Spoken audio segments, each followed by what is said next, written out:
Assalamualaikum warahmatullahi wabarakatuh. Salam sejahtera bagi kita semua. Om Swastiastu, Namo Buddhaya, salam kebajikan. Bersama saya, Juna Singis Channel, kita merdeka belajar tak bersekat ruang dan waktu. Untukmu, Indonesiaku. Jangan lupa like, subscribe, dan bunyikan lonceng. Kita jumpa kali ini di mata kuliah Lab Akuntansi Keuangan Menengah. Kita sampai di pertemuan yang ke-14, kita bahas mengenai modal saham dan laba ditahan. Ini adalah referensi yang kita gunakan. Kita bahas mengenai modal dulu.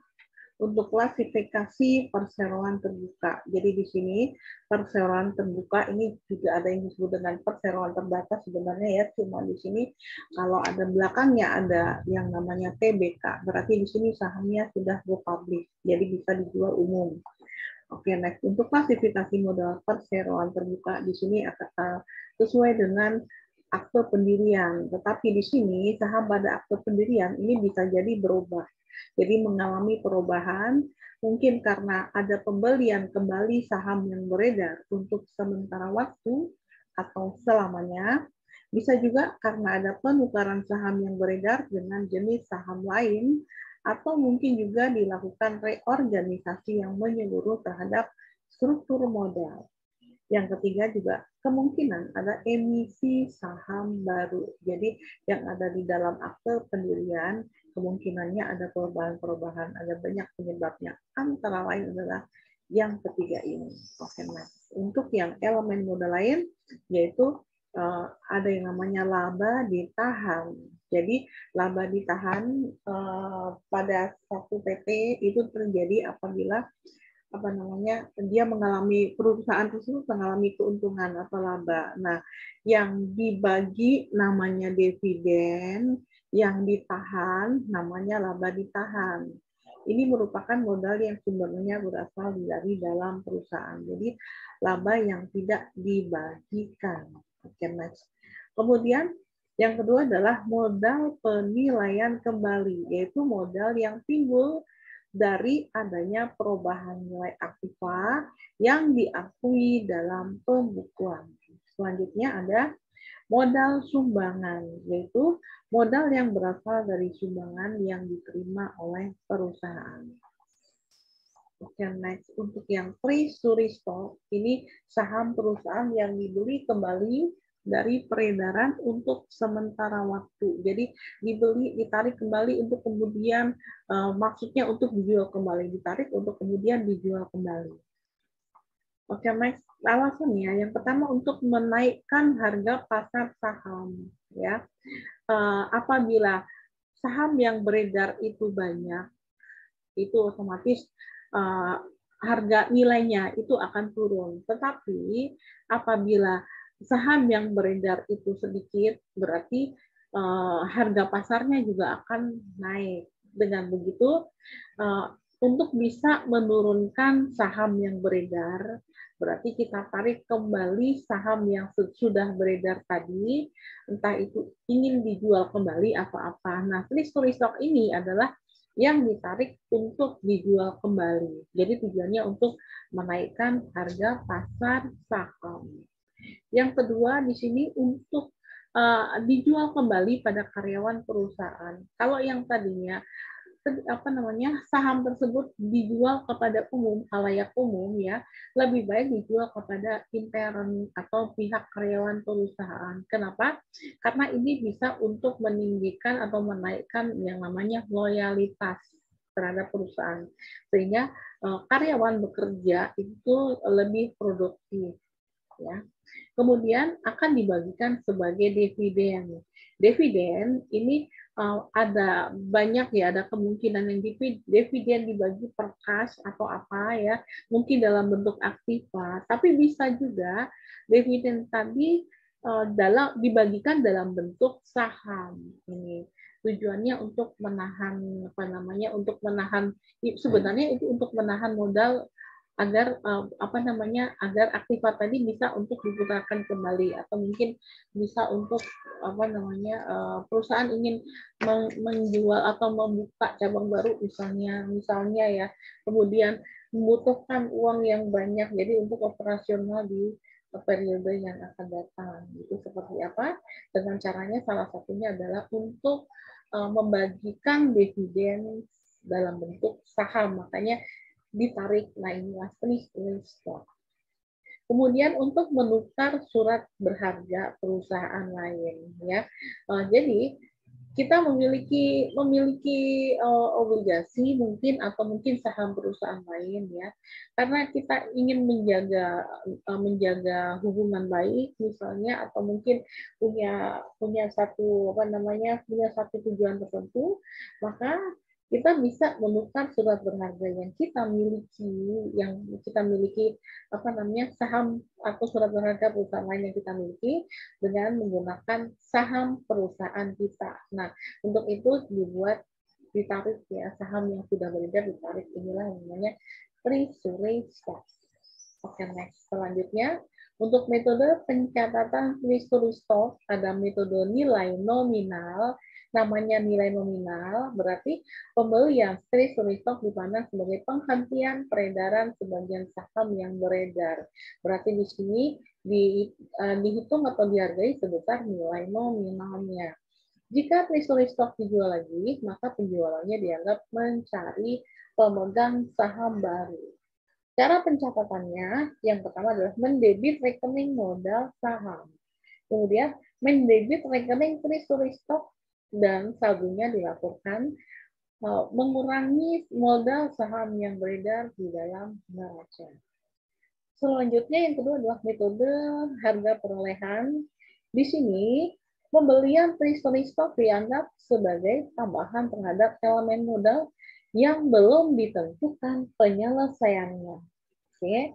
Dan saldo rekening treasury stock dikurangkan pada modal perusahaan, jadi akan mengurangi jumlah modal. Selanjutnya dividen. Tadi sudah kita bahas mengenai dividen. Dividen ini adalah laba yang dibagi, ya, yaitu pembagian kepada pemegang saham perseroan terbuka atau terbatas, ya, yang sebanding dengan jumlah lembar yang dimiliki oleh seseorang. Akibatnya di sini terjadi penurunan aktiva dan jumlah modal PT, ya, berupa dividen kas. Apabila di sini berupa dividen kas, berarti kasnya turun sehingga aktivanya juga akan turun. Kenapa? Karena dibagikan sebagai dividen. Kemudian akibatnya timbulnya satu utang dan satu penurunan dalam jumlah modal. Utang dividen ini berupa utang dividen. Jadi pada saat diumumkan, ya, perusahaan X misalnya mengumumkan pembagian dividen, berarti di sini sudah timbul utang dividen, ya. Jadi ini bedanya, sudah dibayarkah? Belum. Karena apa? Karena baru aku akan bayar, berarti berjanji and promise. Jadi di sini masih berupa hutang. Nanti kalau pada saat pembayaran berarti hutangnya lunas. Oke. Nah, untuk pembayarannya berupa apa? Tergantung dari kebijakan perusahaan, apakah berupa kas, aktiva, atau mungkin saham, bisa seperti itu. Yang penting di sini hutangnya nanti akan lunas. Kemudian akibatnya tidak ada perubahan dalam neraca, bisa jadi ya utang atau jumlah modal PT, tetapi hanya menimbulkan perubahan komposisi masing-masing elemen dalam modal PT. Hal ini akan terjadi apabila dividen dibagikan dalam bentuk saham. Nah, di sini tanggal-tanggal penting. Yang pertama adalah tanggal pengumuman pembagian dividen. Ini timbul hutang dividen, ya. Jadi akan timbul hutang dividen. Laba ditahan akan berkurang di sebelah debit. Debitnya adalah hutang dividen. Kemudian di sini ini kan tadi tanggal pengumuman, ya. Tanggal pencatatan ini untuk mengakumulasi orang-orang siapa yang mendapatkan dividen, gitu ya. yang memiliki saham maksudnya. Jadi di apa namanya dikumpulin, dicatat di sini di tanggal pencatatan. Kemudian yang ketiga adalah tanggal pembayaran dividen ya. Dividen diumumkan tanggal berapa sudah timbul utang ya. Nah, nanti ini siapa-siapa yang dapat ini dicatat. Kemudian dibayar pada saat pembayaran dividen seperti janjinya pada saat diumumkan. Diumumkan misalnya akan dibagikan tanggal 10 Januari. Nah, pada saat tanggal 10 Januari, maka hutang dividen yang timbul pada saat pengumuman ini akan ditaruh di sebelah debit, kita debitkan. Kenapa? Kalau tadinya kan timbul hutang di sebelah kredit. Nah, berarti hutang berkurang atau lunas kita taruh di sebelah debit. Nah, kreditnya adalah pembayaran dividen itu berupa apa? Kalau misalnya berupa kas, berarti kreditnya adalah kas. Kalau aktiva berarti aktiva. Nah, kalau saham berarti juga berupa saham. Kreditnya adalah saham yang dibagikan. Ya, next. Selanjutnya untuk jenis dividen ada dividen kas. Dividen kas ini berarti pembagian dalam bentuk kas ya. Berarti kreditnya adalah kas. Dividen likuidasi ini dividen yang dibagikan sekaligus untuk pengembalian saham. Pada saat likuidasi berarti kan saham tadi akan dikembalikan ya. Next ada dividen aktiva selain kas atau properti dividen. Ya, bisa jadi kendaraan mungkin atau mungkin mesin atau tanah dan sebagainya. Yang keempat adalah dividen utang scrip dividen. Nah, untuk dividen utang ini timbulnya seperti ini. Jadi perusahaan sebenarnya dalam keadaan untung laba, memang benar laba. Tapi laba tadi tidak dalam bentuk kas. Jadi kalau untuk dibagikan apa namanya belum ada. Jadi sebenarnya dia bisa membayar, tapi kemungkinan masih nyangkut di piutang dagang misalnya. Jadi piutang atau mungkin wesel yang nanti jatuh temponya belum saat ini, tapi ada jatuh temponya nanti mungkin 3 bulan kemudian. Berarti di sini ada yang namanya timbul dividen utang. Nah, atau disebut dengan split dividen ya. Split dividen ini dihitung bunga ya sebagai bunga. Jadi di sini misalnya apa namanya laba ditahan taruh di sebelah debit, kreditnya adalah scrip dividen atau hutang dividen ya. Lain ya dengan dividen yang tadi timbul hutang pada saat pencatatan dividen, tidak. Kalau untuk timbul hutang itu kan berarti kan hanya sebentar ya, diumumkan tanggal 1, nanti akan dibayar tanggal 10. Tapi kalau ini scrip dividen ya, ini benar-benar dalam kondisi perusahaan kasnya itu nggak ada yang akan dibagikan. Jadi di sini scrip dividen ini nanti masih dalam bentuk piutang ya, jadi belum cair ibaratnya. Nah, seperti itu belum cair ya. Nah, cairnya nanti kalau sudah si apa namanya si karyawan itu karyawan sampai si customer itu sudah membayar ya. Jadi piutang kita sudah dibayar. Atau bisa jadi ini scrip dividen ini merupakan apa ya taktik dalam manajemen ya, masih berupa scrip dividen. Kenapa?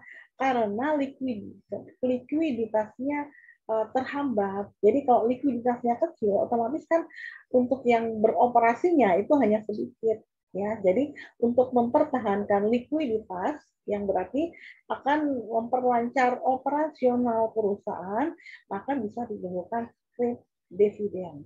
Yang kelima adalah dividen saham. Berarti di sini dividen yang dibagikan dalam bentuk saham. Oke, selanjutnya kita masuk ke Excel-nya yuk.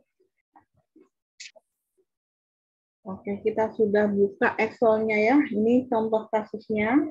Susunan modal PT Bombay tanggal 31 Maret 2021 sebagai berikut. Jadi terdiri dari modal saham, agil saham, dan laba ditahan.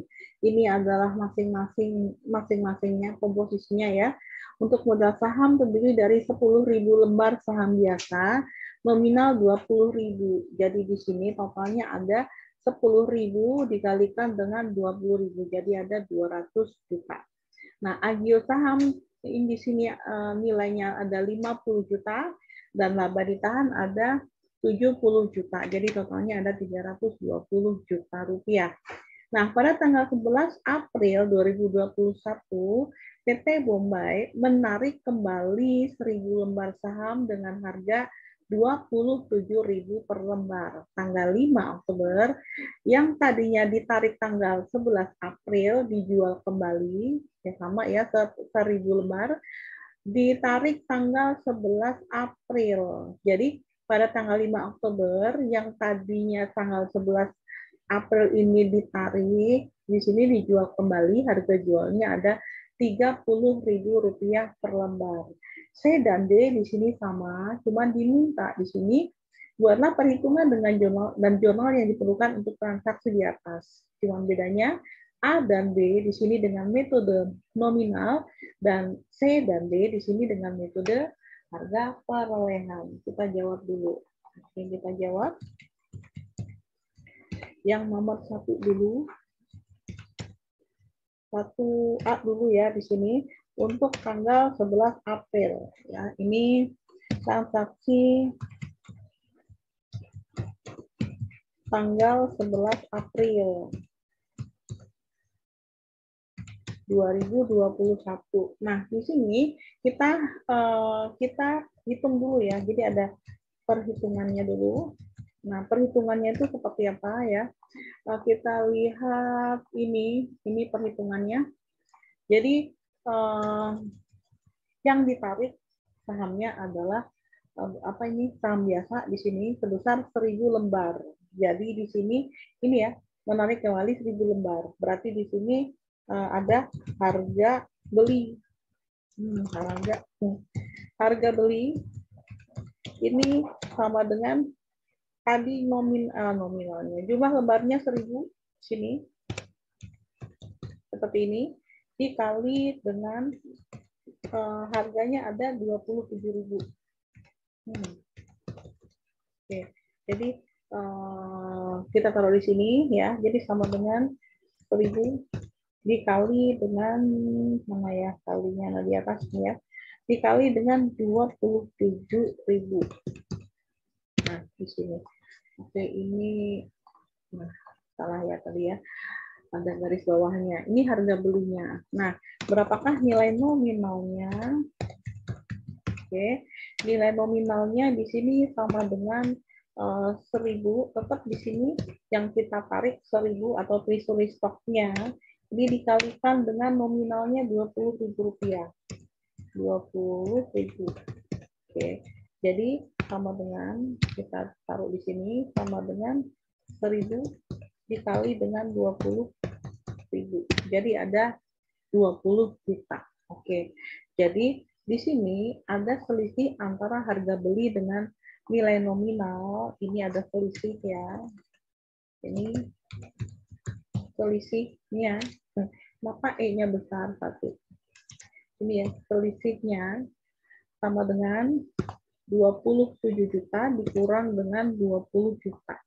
Nah, di sini ada 7 juta. Oke, jadi yang kita tarik ini ada 27 juta. Nah, di sini kita hitung agio. Agionya itu ada berapa ya? Agionya kita lihat sama dengan ini, kalau kita mau hitung ya, berarti kalau kita hitung manual yang ditarik 1.000 dari 10.000. Oke, di sini. Nah, agionya berapa? Dikalikan dengan agio. Agionya di sini ada 50 juta. Berarti di sini dikali 50 juta. Ini rupiah ya. Oke. Sekarang kita hitung berapakah agionya. Aduh, salah ya. Salah pencet. Oke. Berarti sama dengan 1.000 dari 10.000 ini dikali dengan 50 juta. Enter bisa, jadi ada 5 juta.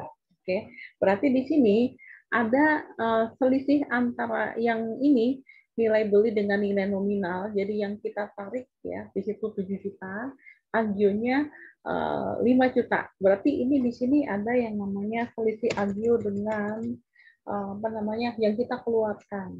Ini sebesar berapa? Oke, saya garis bawah ya, sama dengan 7 juta. Oke, seperti ini dikurangi dengan 5 juta.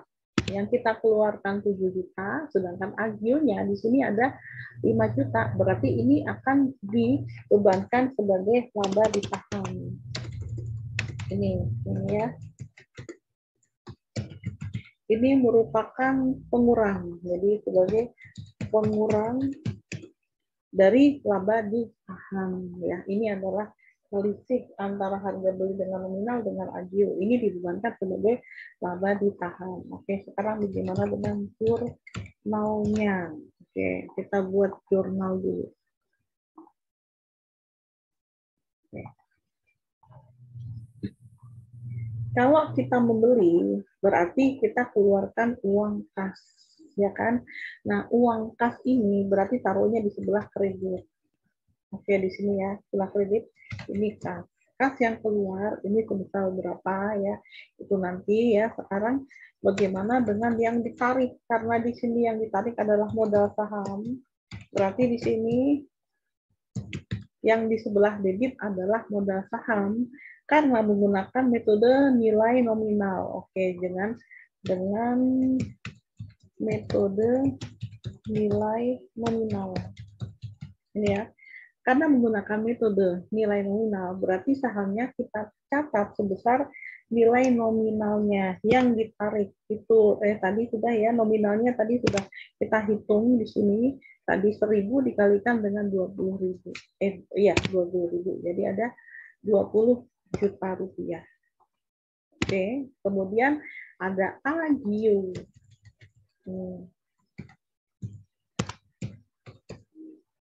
Oke, agionya berapa? Agionya tadi sudah kita hitung sebesar 5 juta. Oke, sedangkan yang dikeluarkan, kas yang keluar sebesar harga beli. Oke, saya tarik di sini ya. Yang keluar ini sebesar harga beli di sini. 27 juta. Ya.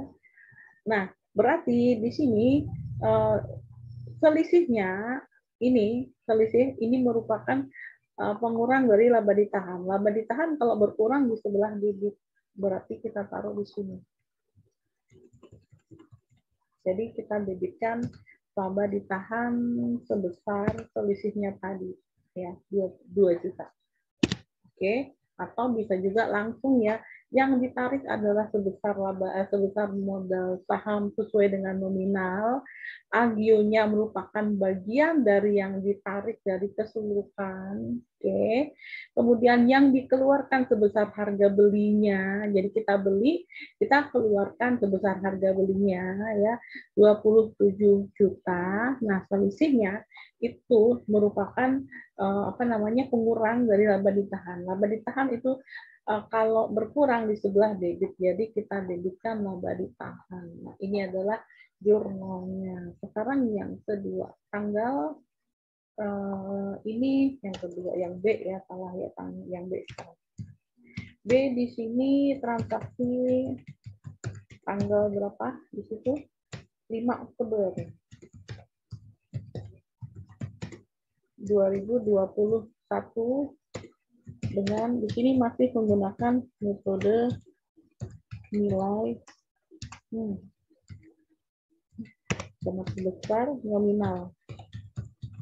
Oke. Ini kita jual ya pada tanggal 5 Oktober. PT Bombay menjual kembali 1.000 lembar saham yang ditarik tanggal 11 April. Di sini harga jualnya Rp30.000 per lembarnya. Kita bisa langsung menggunakan membuat jurnal ya. Kalau kita jual berarti di sini kita akan menerima kas. Kas yang kita terima itu sebesar berapa kan kalau yang tadi itu kan tadi ditarik berarti kita beli ya kan, kasnya di sebelah kredit. Nah, sekarang kalau kita jual berarti kasnya di sebelah debit. sebesar berapa nilainya tadi. Jadi 30.000 dikalikan dengan 1.000. Jadi sama dengan ini 1.000 lembar dikali dengan 30.000. Jadi ada 30 juta. Nah, saham yang kita keluarkan, berarti taruh di sebelah kredit ya, ini adalah modal saham, ini sesuai dengan nominalnya. Jadi sama dengan 1.000 begini dikalikan nominalnya 20.000. Oke, jadi ada 20 juta. Nah, ini selisihnya itu merupakan agio. Agio saham sebesar selisihnya. Jadi sama dengan 30 juta dikurangi dengan 20 juta. Jadi ada 10 juta. Ini yang B. Oke, sekarang yang C. Kita lanjut ke yang C ya. C di sini transaksi sama, tapi dengan metode bukan nilai nominal, tapi dengan metode apa tadi? Dengan metode ini harga perolehan. Ini yang C. Ini. Oke. Di sini dengan metode harga perolehan. Harga perolehan ini adalah uang yang senyatanya kita keluarkan untuk memperoleh apa yang akan kita, misalnya saham berarti untuk memperoleh saham. Itu berarti namanya harga perolehan. Oke, saya tarik lagi ke bawah saja. Oke, biar kelihatan ya.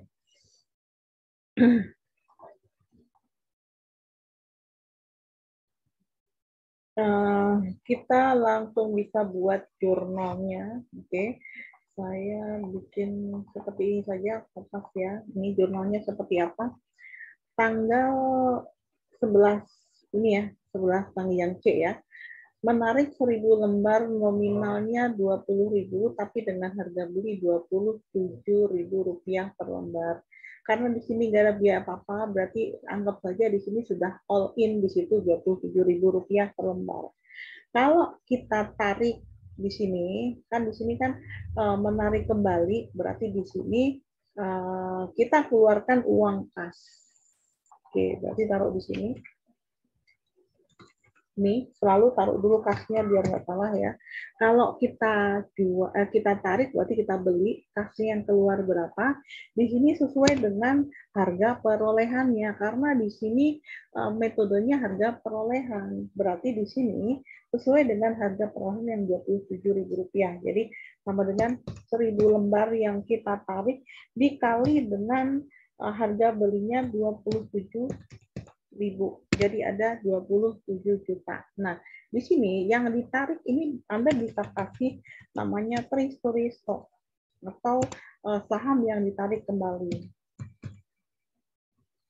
Treasury stock ini ya.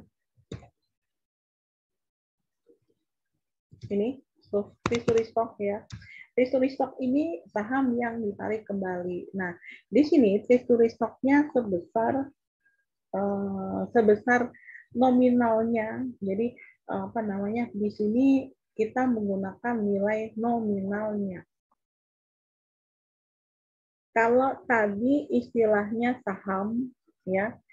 Ini kalau dengan metode nilai nominalnya istilahnya adalah modal saham. Jadi gini ya, kalau dengan harga perolehan itu seolah-olah treasury stock ini merupakan saham yang baru apa ya?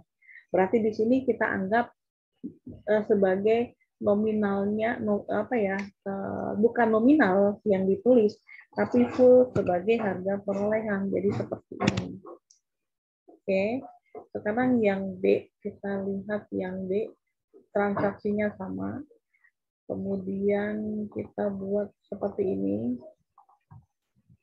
Nah, ini transaksinya ya, tapi di sini yang D. Nah, D di sini dengan metode harga perolehan. Tadi metode nominal ya, sekarang metode harga perolehan ya.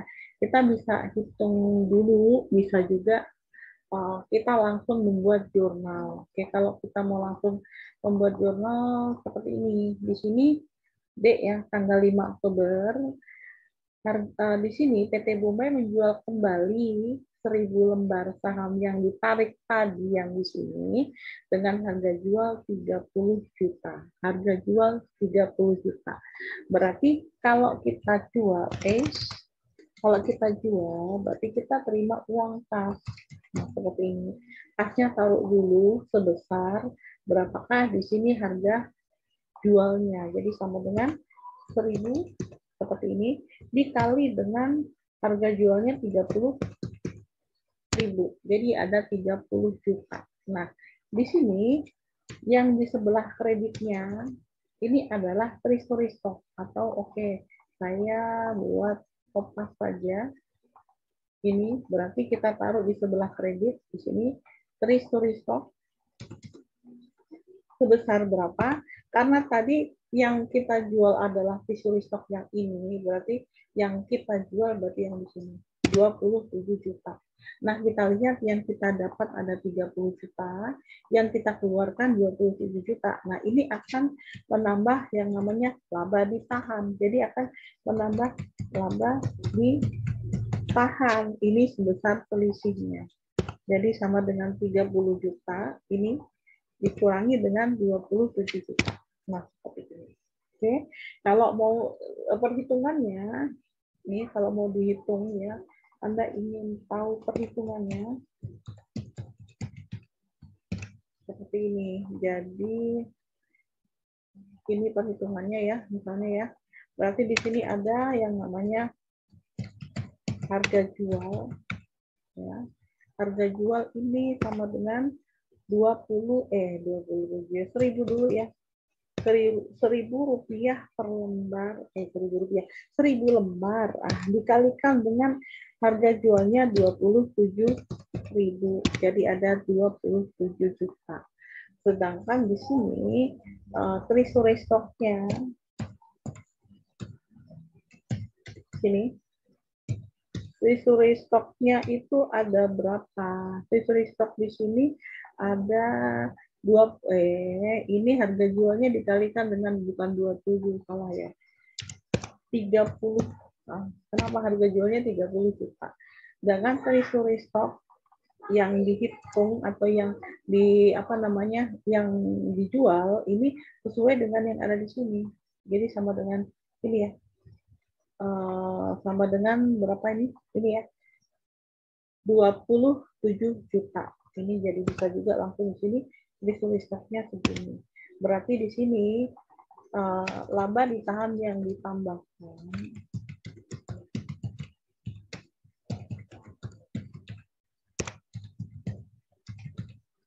ini sebesar selisihnya sama dengan 30 juta dikurangi dengan 27. Ini adalah laba yang ditambahkan. Itu untuk yang nomor D ya. Sekarang bagaimana untuk yang kedua? Ini tadi 1, sekarang yang kedua. Oke, 2 cuma 1 ya di sini.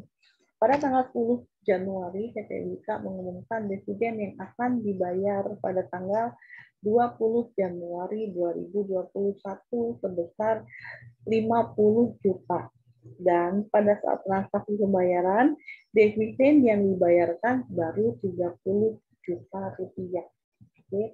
Bisa terjadi seperti itu? Bisa ya di sini ya. Jadi di sini kita buat transaksi jurnal untuk mencatat transaksi tanggal di sini kan disuruh membuat jurnal ya. Oke, berarti di sini jurnal tanggal berapa tadi? Yang pertama adalah tanggal 10 Januari 2021 saat pengumuman ya. Pembagian dividen. Nah, saat pengumuman berarti di sini yang namanya laba ditahan kan kalau pertama di sebelah kredit ya, saldo nomornya sebelah kredit. Oke. Nah, debitnya berarti ini ada taruh di sini. Oke, berarti di sini jurnalnya adalah laba ditahan seperti ini. Tapi di sini kreditnya ini masih berupa utang karena bukan belum dibayar, berarti di sini adalah utang dividen. Ini bukan script dividen ya, tapi utang dividen. Nah, utang dividennya sebesar berapa? Berarti di sini tadi yang diumumkan 50 juta. Berarti di sini utangnya ini 50 juta. Oke, berarti ini laba ditahannya akan berkurang 50 juta. Nah, kemudian di sini ada jurnal tanggal